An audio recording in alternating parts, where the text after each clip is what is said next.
we are privileged to present to you Friends of Eternity, a special gathering with Supreme Master Ching Hai and cherished artists, Part 24.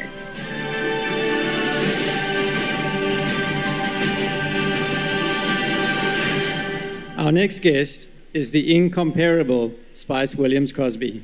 As the ultimate action actress, she has appeared in and done amazing stunts for countless famous film and television productions, and all on a plant-powered diet. She participated in a conference with Supreme Master Ching Hai at Supreme Master Television 4th anniversary event.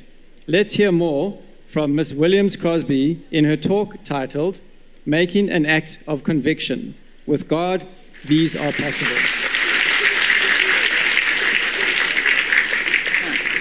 Look at how she walks.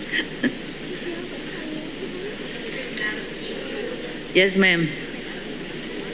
Namaste. I want to thank you so much for allowing my family to be part of your family. It's a great blessing. And to be able to feel so much love and respect is a great gift. And I feel overwhelmed with my son. We feel so overwhelmed with all these beautiful blessings from you. Oh, so beautiful. I'm proud of you. Proud, so proud. I stand here today because of an act of conviction that I made to God on September 19th, 1977. It all began in 1969 when I actually died on the operating table from a car accident where I was thrown 37 yards out to land on my head. Oh, God. That could explain a few things, but I remember I was on the operating table and I felt a very heavy feeling on my chest, and I heard the doctor say, "We're losing her." Oh, man. And I slowly slipped out from my feet and looked down, and there I was watching all these people trying to save me. Wow. And I thought, that's pretty cool. Near-death experience, yeah. And then I wanted to see from the other side. Immediately I was there. And it told me I had no more body. I was just energy. Free, yeah. And little by little, I felt a small pull. And all the hard edges started to morph. And I was going into a gray mass of air where I saw silhouettes of people, men, women, children, and animals. And I remember as a young girl, I was told by one of the sisters that animals don't go to heaven. And I remember at that moment, she was wrong. Animals are right here in heaven. Right. I was pulled into this gray mass of air where it got brighter and brighter and brighter, and there were massive bright lights, but there was one huge white light that I was presented to. Now, I had no body and there were no words, but I was told, "You are not going to die. You have something very important to do." And I had to go back. I had no argument, which is rare. I would have probably bargained, but didn't feel that wasn't a good idea at the time. And I proceeded back into my body. I was in a coma for 6 days, even though I couldn't move. I heard everything. And the doctors came in and I heard, if she lives, she may never walk again or be a vegetable. Oh, man. Now, it's obvious I can walk again, but they were right about one thing. I did become a vegetable. I was a vegan. Wonderful.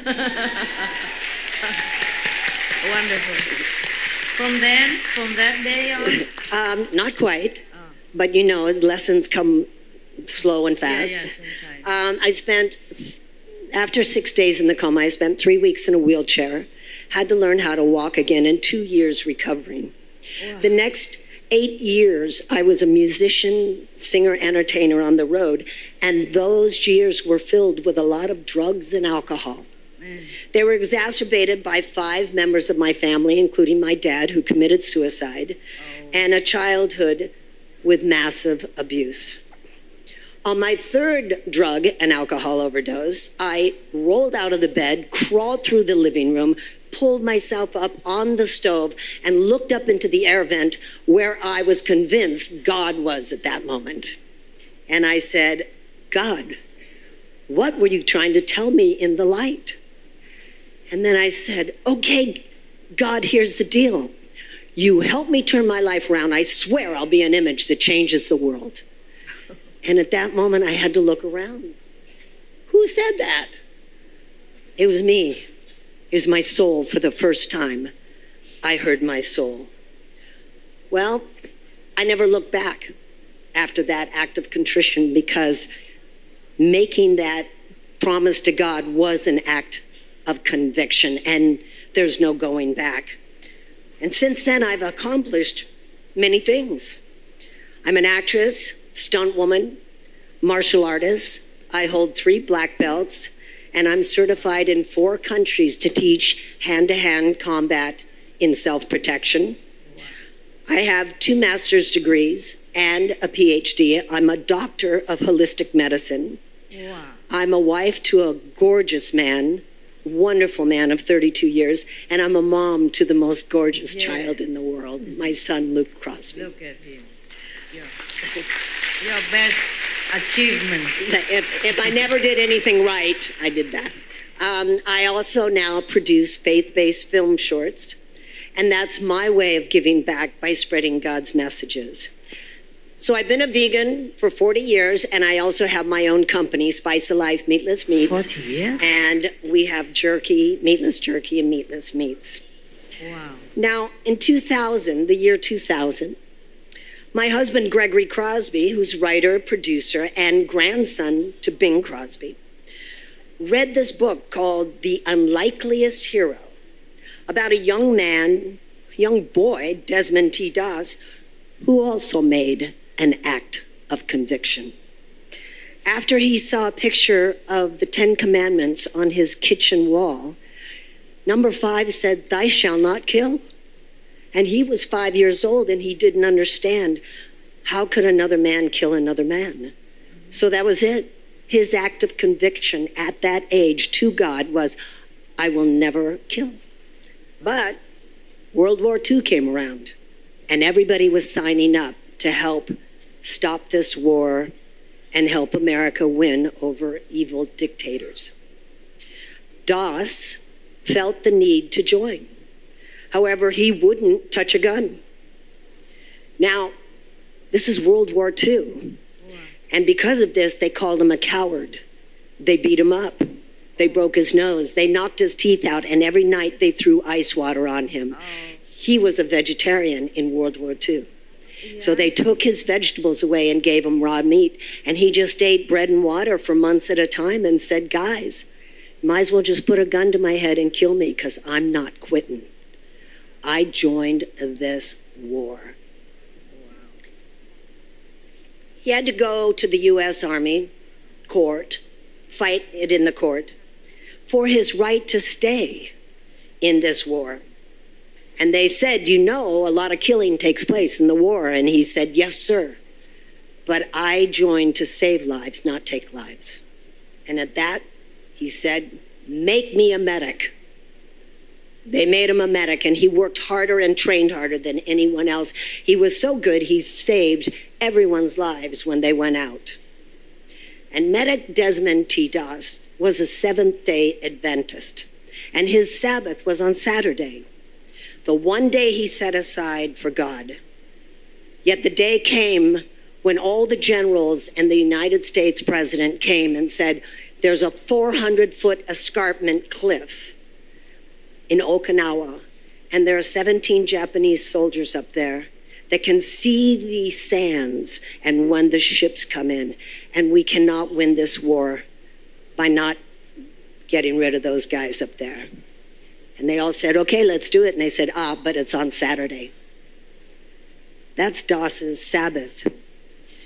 So they said, Doss, are you going to hold up the president and the United States to try and finish this? But then he remembered that Jesus actually, in some cases, cured the lame on the Sabbath. And he was told that this move would save thousands of lives, and we could end this war.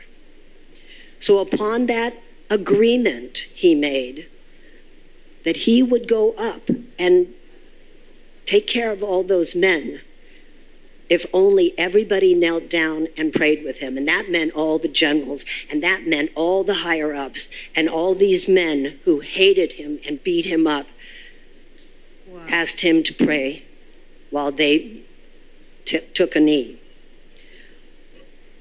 In the early morning hours, Saturday morning, it was cold and raining, and the soldiers took fishing nets, threw them up 400 feet, and they climbed 400 feet, and 133 men reached the top, and as they went over, 17 Japanese soldiers machine gunned down every single one of those men in 27 seconds. Doss immediately went into action. He ran, he gave them morphine, he put their bodies back together again, he tourniqueted their legs and hoisted their huge bodies, dead weight, on his shoulders and ran hundreds of yards to that 400-foot cliff, wrapped a rope around his waist and a tree stump, and he shimmied lower down 75 men's lives to safety. Wow. And 2 Japanese soldiers. And they were like 2 Japanese soldiers. He goes, they are humans.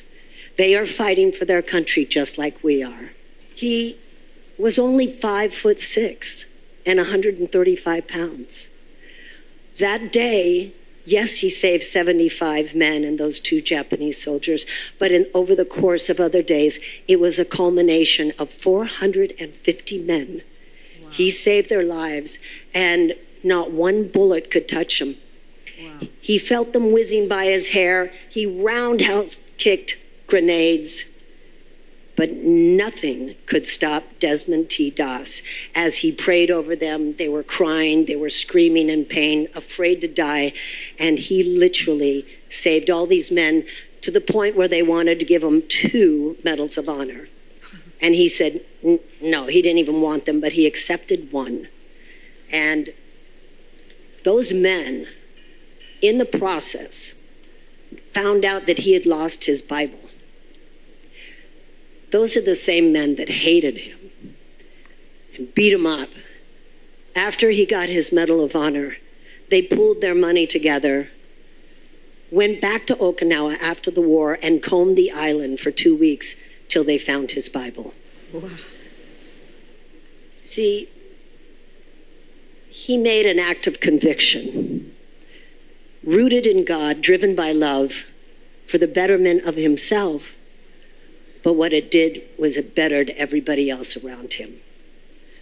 Now, he never watched TV, never saw a film, and hundreds of producers wanted to make a movie on his life. He said, no, I will not do that. This was between me and God. I have no judgment about anyone else for what they chose to do in the war, but this was just between me and God. My husband, Gregory Crosby, when he read this book, The Unlikeliest Hero, about the Hacksaw Ridge, I came home one day and he was sobbing. I thought someone died. But I said, what happened? And he showed me this book and he said, you have to read this book. I read it and I was sobbing. I said, what are you going to do with it? He said, I have to make a movie on this man's life. I said, well, good luck on that. But he tracked Desmond T. Doss down. And he said, I would like to make a movie on your life. And Doss said, no, this was just between me and God. And Gregory said, I studied your religion. You had a printing press. You had a letter that said, go tell it to the world. And he said, yes, we did. That was the way we communicated with everybody, to spread our love and our word. And he goes, well, Desmond, today the movies are like a printing press. Sometimes that's a hard argument. But my husband said, well, you read books, don't you, Desmond? And he said, yes, I read my Bible every day. He said, well, some people write satanical books too. You cannot blame the medium. Blame the people who are making those kinds of projects. He said, I give you my word. I will only be true to your faith. And so he thought about it and he said, okay, let's pray. They prayed, and when they finished praying, he said, okay, son, you can make the story on my life. The movie was Hacksaw Ridge, the name of the escarpment. And he said, I don't want any money for it, not a penny. I will never see it. And I want a percentage of all the money to go to the children and to build schools. He was such an amazing man. His example of faith, because you just can't walk into the hellfires of war with all the bullets and grenades and bombs going off and not have a gun. The fear of that thought just scared everyone, but not Desmond T. Doss, because he had something with him greater than his fear, and that was his faith. My husband felt a tremendous need to write the book of his childhood as to how he got his faith.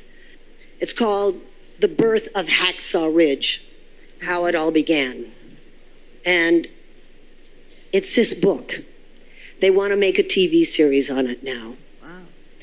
And it's all about the childhood that nobody really knows about. Everybody knows about Desmond T. Doss, his action in the war. But this is his childhood, how from he first made up his mind about his love, faith for God, and how he carried that through. I read this book and I cried because of the innocent beauty and the fact that there's no Hollywood magic in this. It's just real. It's so real, it feels like it's being told through God. Supreme Master Shanghai, Gregory wanted to give this to you, sign this to you. Thank you. And he hopes that you'll receive this gift from him. I want you to all know that I thank you so much for allowing me to share my story and to share this story, and to keep in mind that we walk by faith, not by sight. And that is the hardest thing. If every day you question yourself about your own faith. Gregory asked Desmond T. Doss, how did you not get hit by a bullet? It's impossible, absolutely impossible. And he said, well, son, I knew I had my angels. But also, I will tell you, if you connect every single day with God, in times of great trouble, miracles will happen. And I take that to heart.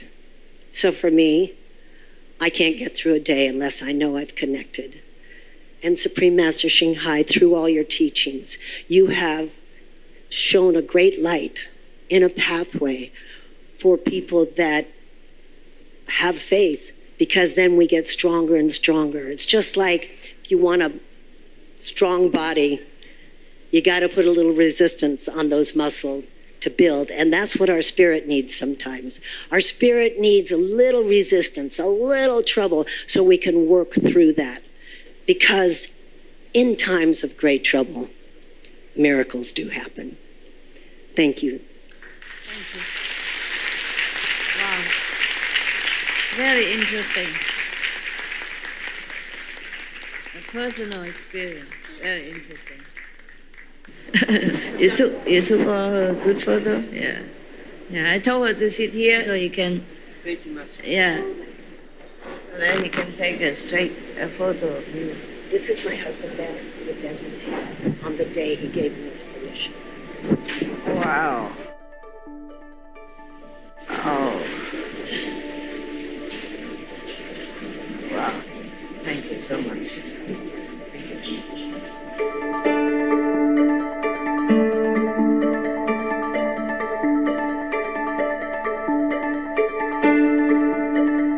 Hospitable viewers, we appreciate your company today for Friends of Eternity, a special gathering with Supreme Master Shanghai and cherished artists, Part 24.